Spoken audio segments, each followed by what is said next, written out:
Ao vivo, Silmar César Miller. Bom dia, como está Porto Alegre hoje, Silmar?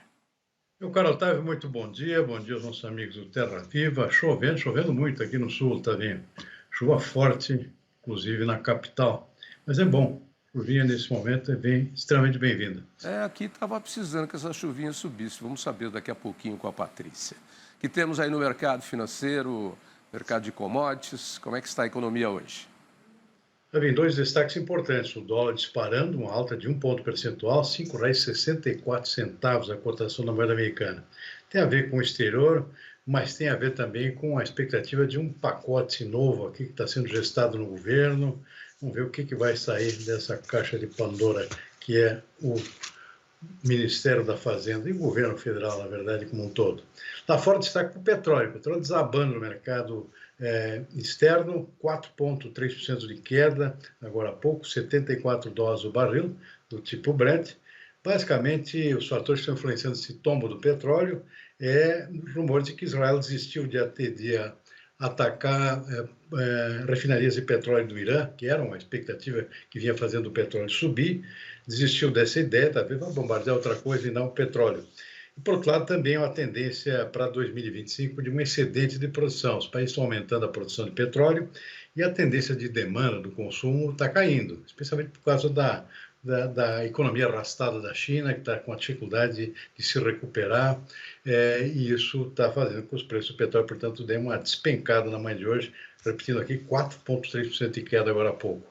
Mercado de commodities agrícolas relativamente calmo nesta manhã de terça-feira, soja caindo de novo. Uma notícia para o produtor brasileiro, caiu ontem, cai de novo agora, 1,1% na Bolsa de Chicago, milho também 0,8%, trigo cai 0,6%. Na Bolsa de Nova York, queda do café, mas subiu bastante ontem. Café agora descontando 0,6%.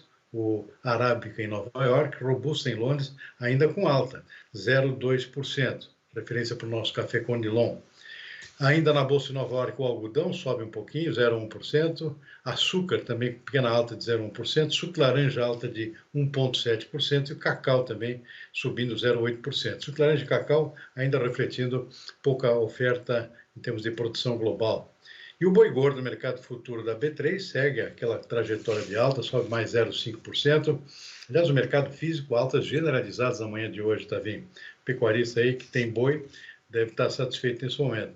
Só uma referência aqui em Araçatuba, por exemplo, no Oeste Paulista, já foi batendo em R$ 305 a arroba, superou os 300, portanto, alta de 1,7% em relação ao dia anterior. Tá vindo. Pois é, já que você tocou no assunto de pecuária, o Datagro lançou ontem, nós mostramos aqui, um novo indicador aí para a B3, o mercado futuro aí, o que é um bom sinal e uma boa ferramenta, uma a mais, né, para o pecuarista se garantirem previsões futuras. Sim, sim, tá crescendo bastante em termos de referência, em termos de cotações. Era uma referência antigamente somente para o mercado de açúcar e etanol, mas diversificou a sua produção de conteúdos especializados e também está surgindo agora como referência, inclusive oficial, para a nossa B3, Mercado Futuro de São Paulo, referência para as cotações do boi Brasil afora, nas principais praças, são centenas de praças que a Datago acompanha diariamente. Portanto, está aí uma referência nova para os contratos futuros do boi gordo na B3. Datagro, que é um dos parceiros aqui do nosso Terra Viva. Bem, vamos para outras notícias porque temos números novos. O Brasil deve colher 322 milhões 470 mil toneladas de grãos na safra 24-25, dados que são do primeiro levantamento da Conab para a temporada. O volume ultrapassa em quase 25 milhões de toneladas o que foi colhido na safra 23-24. Ao mesmo tempo, o levantamento também conta com um crescimento de quase 2% na área plantada no Brasil. No caso da soja, o atraso das chuvas, em especial nos estados da região centro-oeste, vem atrapalhando os trabalhos de preparo do solo e do plantio.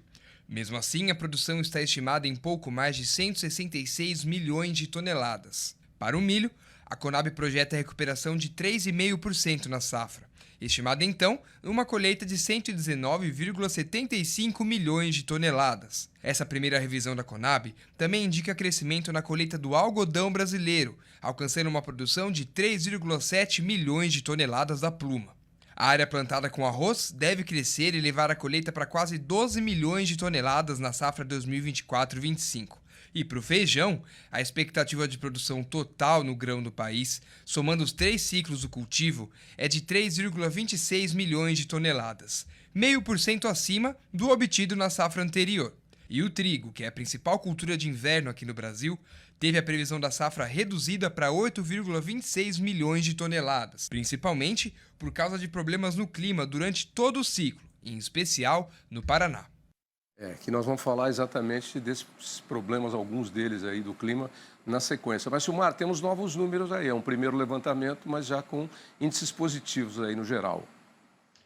Primeiro levantamento de campo da Conab, ou seja, claro, para a produção ainda são projeções muito iniciais, né? Porque o plantio, inclusive, está atrasado, ou seja, vai ter muita água a rolar pela frente, literalmente, até a produção ser obtida no campo lá a partir do início do ano que vem. O que realmente é concreto nesse momento, já que é um levantamento de campo, é a tendência de área de plantio. Então, essa é a relevância nesse momento.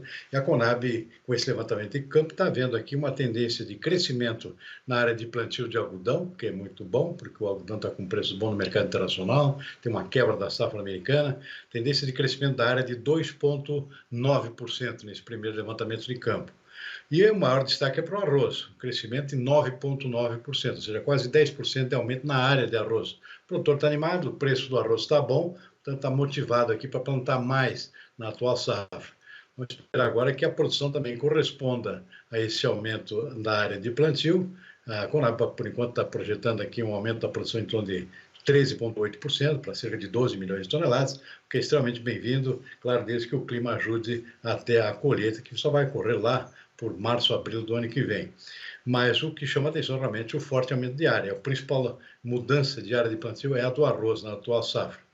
Feijão, a tendência de um crescimento de 0,8% na área, ou seja, um crescimento pequeno, mas de qualquer forma é um dado positivo. No milho que vem o dado negativo, praticamente o único entre as grandes culturas para a safra nova. O preço do milho está ruim, o produtor não está muito animado, tendência de redução da área de plantio da primeira safra, que é a que está sendo plantada nesse momento, de mais de 5%, 5,4%. Mas a Conab está esperando que depois, com alguma recuperação dos preços, a segunda safra, que é a principal, talvez tenha um crescimento aí de área de 1 ponto percentual. Essa é a primeira projeção da Conab com relação à safra de milho, que tem esse senão aí, que é a primeira safra, a safra de verão. Tendência de queda, portanto. Para a soja, a tendência de crescimento, existe uma certa unanimidade no sentido de que vamos ter um novo crescimento na área de plantio de soja. Está atrasado, inclusive, essa fase inicial por conta do clima, mas já está sendo recuperado o atraso, dá tempo ainda de plantar uma boa safra. Tendência de 2,8% de crescimento na área. Algumas consultorias são menos otimistas com relação à área. A maioria está prevendo 1,5%, 1,7%, até porque o preço não está lá essa maravilha também, além do atraso que está ocorrendo no plantio. Mato Grosso, por exemplo, devia ter começado o plantio lá no início de setembro, nós estamos aí já metade de outubro, o plantio está bem atrasado, porque realmente as chuvas voltaram e permitiram um início mais efetivo da semeadura.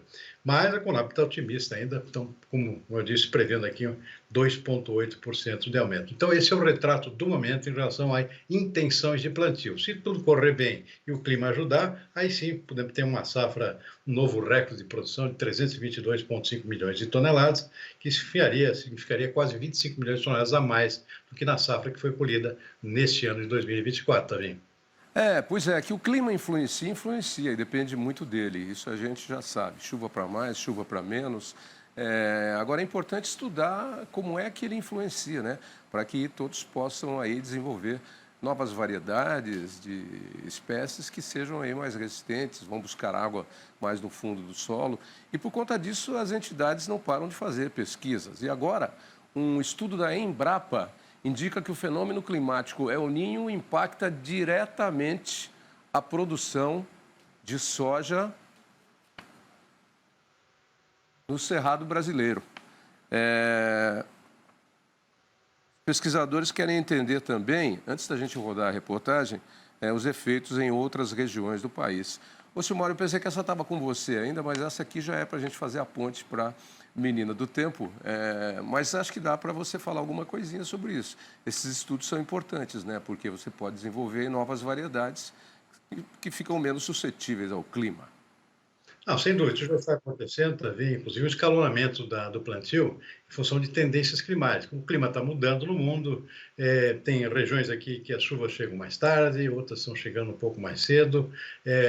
Então, isso faz com que o produtor já vá se adaptando de acordo com as recomendações da pesquisa, da assistência técnica. No Rio Grande do Sul, o Rio Grande do Sul é um exemplo disso, sofreu muito com um clima muito ruim nos últimos 4 anos, ou é seca, ou é excesso de chuvas, e isso fez com que a pesquisa, né, nesse estado aqui tenha evoluído bastante no sentido de escalonar os períodos de plantio. Então, o produtor ele não planta tudo de uma vez só, como ainda acontece em alguns estados, vai escalonando, de acordo com a tendência do clima lá na frente, de acordo com as previsões climáticas, que estão ficando cada vez melhores, e isso faz com que tenha condições de garantir uma produção melhor lá na ponta, se fizer, ao contrário do que se fizesse plantio todo de uma vez só, como ainda acontece em outras regiões. Então, são evoluções que indicadas aqui pela própria pesquisa, que tem evoluído muito também. Ok, então. Beleza, então. Obrigado, Silmar. Até amanhã. Ótima terça-feira para você. Igualmente, Tavinho, você e toda a equipe aí. Ok.